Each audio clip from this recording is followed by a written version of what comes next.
Bonjour et bienvenue sur le plateau de l'Expression Topcom, le portail du management et de la communication. Pour célébrer le lancement du nouveau métro, le quotidien a choisi 6am. L'agence de publicité du groupe Full Six a conçu et réalisé un événement spectaculaire et inédit sur les berges du canal Saint-Martin le 14 mars dernier. Pour nous en parler aujourd'hui, nous recevons sur notre plateau Karine Roland, directrice marketing et communication chez Métro France, et Jocelyn Jarnier, directeur général chez 6am. Bonjour. Bonjour. Bonjour. Bienvenue sur le plateau de l'Expression. Donc avant de découvrir ensemble cette nouvelle formule et l'événement qu'a organisé 6am, est-ce qu'on peut revenir rapidement sur l'histoire du groupe, les valeurs? Expliquez-nous tout ça. Alors, Métro, c'est une aventure qui a 10 ans aujourd'hui en France, puisque la marque existe depuis 1995 en Suède, mais Métro en France, ça date de 2002. On a fêté nos 10 ans d'existence en février. On est aujourd'hui le deuxième quotidien le plus lu en France, avec 3 millions de lecteurs quotidiens qui se concentrent principalement dans les grandes villes françaises. Notre credo, c'est bien sûr d'apporter l'essentiel de l'information, l'ensemble de l'information de manière concise, complète, sans parti pris, tous les matins, à tous ceux qui prennent les transports en commun, qui se préparent à une journée d'intense activité, qui veulent savoir ce qu'il y a à savoir et qui veulent être accompagnés dans leur vie d'urbain. D'accord. Donc on sait que vous n'êtes pas le seul journal gratuit qui existe en France et dans les différents pays, dans les différentes villes de France. Est-ce que vous pouvez nous dire deux mots sur vos principaux concurrents justement? Oui, en France, on a aujourd'hui 3 quotidiens d'information gratuits d'ampleur nationale. C'est Métro, donc 20 minutes, et Direct Matin. Les 3 constituent les 3 quotidiens les plus lus au niveau national sur le territoire français. Chacun a son identité. On contribue chacun à notre manière, encore une fois, à diffuser l'information de manière gratuite et complète. D'accord, donc Métro se présente sous une nouvelle formule. Est-ce que vous pouvez nous expliquer la stratégie dans laquelle se concentre cette nouvelle formule justement? Alors Métro, c'est depuis mars effectivement une nouvelle formule, on va en dire 2 mots. C'est aussi un déploiement géographique important puisqu'on était présent dans 15 villes en France jusqu'en mars. Désormais, on est sur 35 villes. Et puis, c'est un déploiement récent sur de nouveaux canaux de communication. On avait déjà un site internet qui s'appelle metrofrance.com. On était présent sur des applis mobiles. Depuis mars, on est aussi présent sur les applis tablettes. Donc, on renforce la présence de la marque partout où les urbains peuvent avoir envie et besoin de la consulter. Pour en venir au nouveau journal, effectivement, il est là, je vous le montre. Il a comme caractéristique d'être un peu plus petit qu'avant, pour des questions de convivialité et de maniabilité. Il se veut plus esthétique, donc on a retravaillé la maquette dans un sens d'une plus grande lisibilité. On offre aussi de nouvelles rubriques très axées sur la vie quotidienne de nos lecteurs. Ça s'appelle Bonus, ça s'appelle Au quotidien. Et notre envie à travers ces pages-là, c'est de donner l'actualité du jour et puis de donner le petit plus qui va permettre de vivre au mieux son quotidien. D'accord, donc vous avez fait appel à une agence pour symboliser justement le départ de l'ancienne formule et l'arrivée de cette nouvelle formule. En quoi c'était important de marquer entre guillemets cette rupture? C'était extrêmement important parce que c'est un événement majeur dans la vie de Métro, que de changer d'offre en fait. On a, pour parler de la vie du journal, quelque chose d'important s'est passé aussi dans les derniers mois puisqu'on a changé d'actionnaire. On est propriété du groupe TF1 depuis juillet dernier. Toutes ces nouveautés-là, nouvel actionnaire, nouveau journal, nouveau déploiement, on voulait les symboliser. Et on s'est dit que pour ce faire, l'idée du nouveau départ, elle nous a un peu été soufflée par l'agence, elle nous a été complètement soufflée par l'agence d'ailleurs. L'idée du nouveau départ était assez évocatrice. Et lorsqu'on est allé voir 6am, et si on est allé voir 6am, c'est aussi parce qu'on voulait communiquer d'une manière qui nous ressemble vraiment. On ne voulait pas une communication commune, on voulait quelque chose qui soit inattendu, malin, et qui donne l'idée d'une respiration, de montrer que Métro est dans la ville tous les jours. y compris sur un mode auquel on ne pense pas spontanément. D'accord, donc vous avez confié justement ce travail à l'agence XAM. Vous pouvez juste nous dire pourquoi vous avez confié ce travail à cette agence et peut-être revenir rapidement sur le brief que vous leur avez adressé? On s'est tourné vers eux suite à une compétition assez classique. On avait sollicité 3 agences.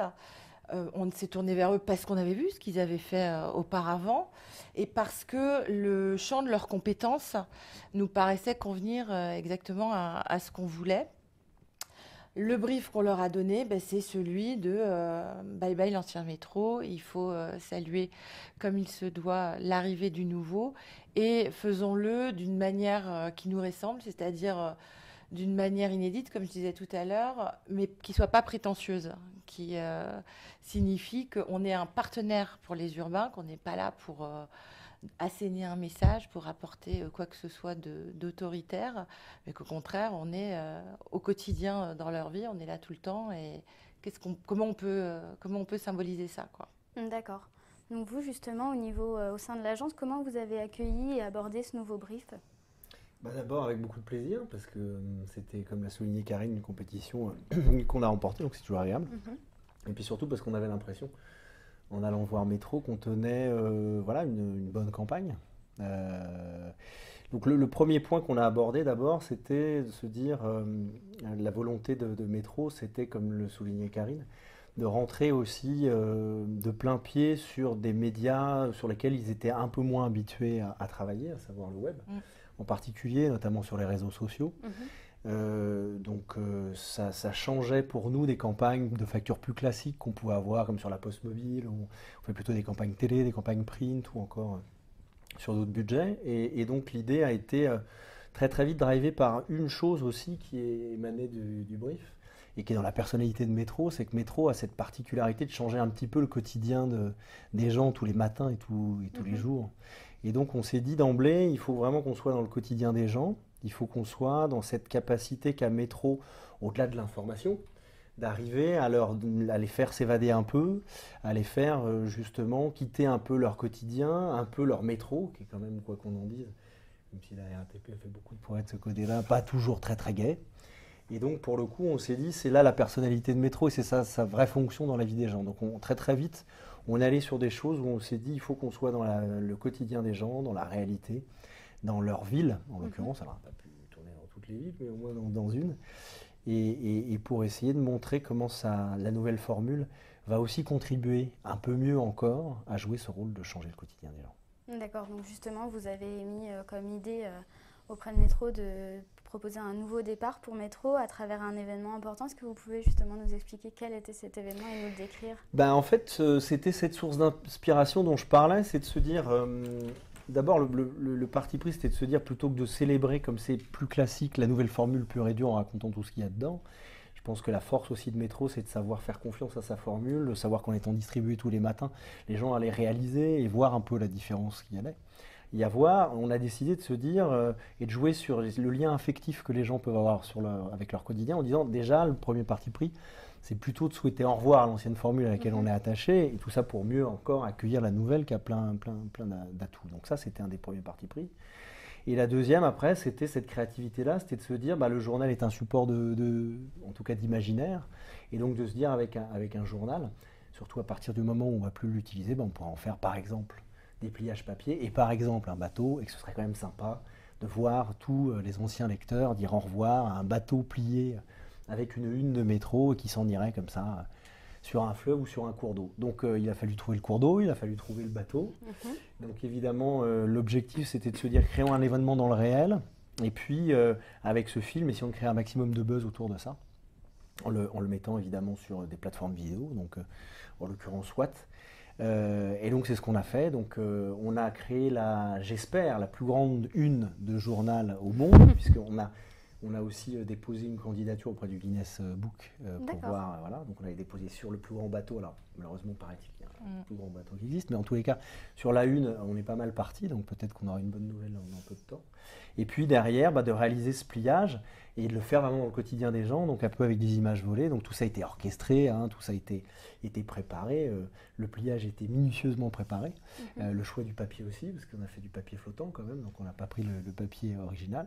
Et donc on a imprimé une une de 25 mètres de long, qui a été pliée, donc c'est raconté très bien dans le film, puisque toute cette partie-là de préparation est montrée. Et puis après, mise à l'eau sur le canal Saint-Martin. Et après, avec cette scène où on voit le bateau s'éloigner, et puis les gens lui disent au revoir pour mieux voir arriver la dernière fois la nouvelle formule. D'accord. Donc cet événement a été soutenu par 2 dispositifs. Est-ce que vous pouvez justement nous les décrire? Et vous pouvez peut-être nous rappeler comment vous avez fait appel justement à tous ces lecteurs qui ont dit au revoir au bateau? Alors en fait, tout simplement, on a commencé par il y avait une double cible et un double enjeu. C'était de faire connaître évidemment la nouvelle formule aux futurs lecteurs et aux anciens lecteurs pour les préparer au fait que la formule allait changer. Et puis il y avait aussi une cible B2B pour le coup, qui sont tous les professionnels de l'univers des médias, que ça intéresse aussi dans leur cadre professionnel, puisque un nouveau support, un nouveau journal, une occasion supplémentaire de redécouvrir comment arriver à satisfaire des clients qui recherchent justement des contacts un peu qualitatifs, ce qui est le cas de ce nouveau journal. Donc il y a eu tout un dispositif qui a été fait auprès des professionnels de la communication, agences de publicité, agences médias, pour lesquels on a été présent auprès d'eux. Donc on a utilisé évidemment le symbole du bateau, on a envoyé un courrier avec un petit pliage bateau, à 7 jours à peu près du lancement. On a mis aussi en ligne 3 jours du lancement un teaser sur internet pour dire qu'il se préparait quelque chose, et pour essayer justement de les fédérer le jour où la vidéo arrivait sur Watt, qu'il y ait ce rendez-vous et qu'ils soient les premiers à le voir. Et puis parce que tout simplement, les lecteurs et les professionnels de médias sont des gens qui, comme ils ont un rapport particulier au produit, à savoir au titre, sont les plus à même de diffuser après l'information sur leurs réseaux sociaux. On les a fait jouer, on leur a fait gagner un beau voyage et des iPads pour qu'ils puissent consulter librement l'appli Métro tout au long de la journée. D'accord, donc justement pour Métro, en quoi c'est important de communiquer aussi bien auprès du grand public qu'auprès de cibles B2B justement? Eh bien parce qu'on vit complètement des uns et des autres. C'est-à-dire que sans la publicité, le journal ne peut pas exister. C'est le principe, le modèle économique même des gratuits. Mais sans un bon journal et donc des lecteurs, les annonceurs ne l'achèteront pas.